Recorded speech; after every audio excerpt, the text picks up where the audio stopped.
పడ్డ పిల్లలకు దాదాపు నెల రోజులకోసారి రక్తం ఎక్కించాల్సి రావడం నిరుపేద తల్లిదండ్రులను కంటతడి పెట్టిస్తోంది.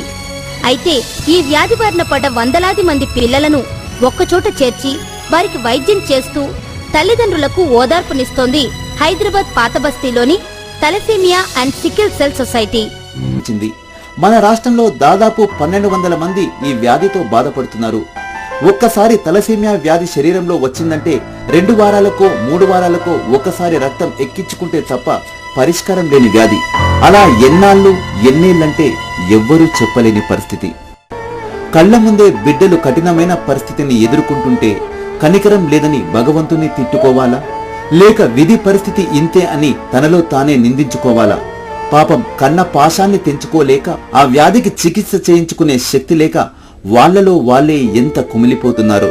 Thalassemia and sickle cell society అందిస్తున్న సహకారంతో మా పిల్లల్ని ఇంకా ఈ ప్రపంచంలో చూడగలుగుతున్నామంటారు.